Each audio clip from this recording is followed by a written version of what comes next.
For over a decade now, Web3 and crypto have been in mainstream discussions between savvy traders, retail investors, hedge fund managers, entrepreneurs, celebrities, really all walks of life. Web3 and blockchain technology is disrupting virtually all markets, specifically the banking and financial industries. However, there are issues surrounding some of the most prominently used blockchains within the decentralized finance space. Specifically, Ethereum and Solana have gathered quite a reputation due to the sheer amount of decentralized applications or dApps that are built on top of them due to their support of smart contracts. Simply put, developers have a lot of flexibility when it comes to creating apps and services on top of these blockchains. The issue is the fact that they are not fully decentralized. Whales or major capitalists typically own most major blockchains that claim to be decentralized. The only blockchain thus far that has managed to achieve the highest and truest form of decentralization is Bitcoin. However, that network does not support smart contracts and cannot really be utilized in DeFi and Web3 efficiently as other projects. Web5 is aimed at fixing this issue by being built on top of Bitcoin exclusively and providing users with a single login for every site that also lets users make payments. All the data you enter is going to get stored on a node that you own, and you can share it across a variety of different apps. If this sounds fascinating to you, we're going to be diving a lot deeper into Web5. So grab your favorite cup of coffee or tea, and let's go over the nuances that make up Web5.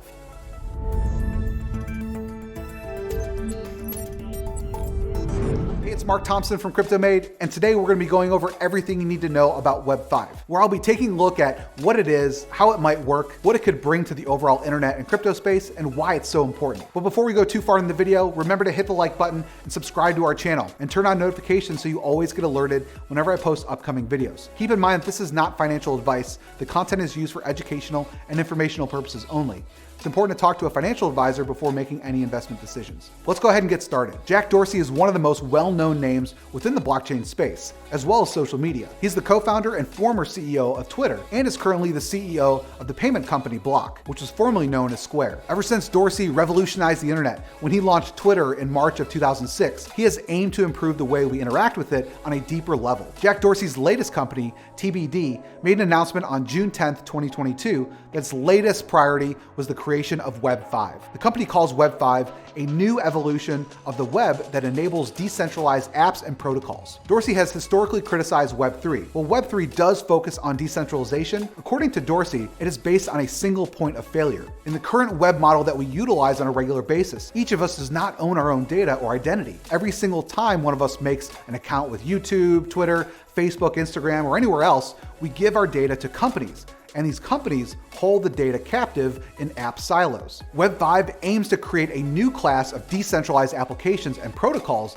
that put individuals at the forefront. The main goal is to enable a self-owned identity, which can restore control over each person's data. According to their plans, the pillars of Web5 are as follows. The first is decentralized identifiers. These are self-owned identifiers that enable decentralized identity authentications and routing. The second is verifiable credentials. These are data formats and models for cryptographic presentation and verification of claims. The third is decentralized web nodes. These are data storage and message relay nodes that are the foundation for decentralized applications and protocols. These decentralized identifiers share specific features that aren't common neither in Web 2 or as a possibility for the current state of Web 3 development and planning. Next is the Decentralized Web Platform. This is referring to the fact that these decentralized identifiers, or DIDs for short, are self-generating and self-owned. There are no centralized providers or trusted authorities, and there's no special utility token or subjective consensus. As such, we can clearly see that the individuals are given the ability to use Web5 to control their identity. Let's imagine I'm using this new Web5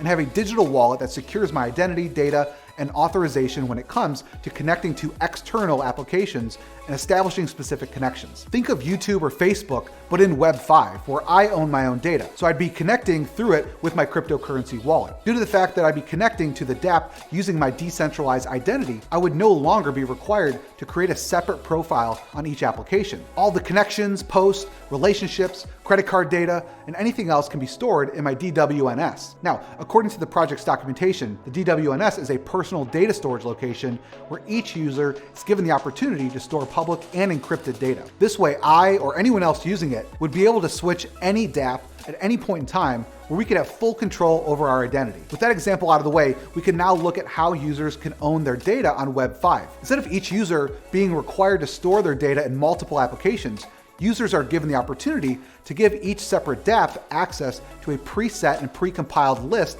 of information based on each user's specific settings and preferences. Here's how it would look in simple terms. In Web5, every user can have a single login for every site that lets users make payments. All the information that a user enters can be stored on a node that the user owns, and this can include data relating to their email, credit card or debit card, or avatar. This node can then get shared across the different services, such as a Web5 Facebook, Instagram, or Spotify. Due to the way that it connects, if you were to, for example, change your email information, credit card information, or avatar, you would not have to do this manually across every single service you are using, just the main node that is used to connect to each of these services. We can also see that the central idea behind Web5 is the creation of a platform that can facilitate the creation of apps that allow users to store and control their data themselves, as described previously. Now on to my personal take. The core concept behind Web5 is actually quite interesting. However, it could potentially discourage developers from creating applications on it. Think about it for a second. Why would the corporate conglomerates that currently run Facebook and YouTube commit millions of dollars to create an application where users can jump ship to another application at any point in time and essentially disconnect all the data from it? The current Web2 infrastructure ensures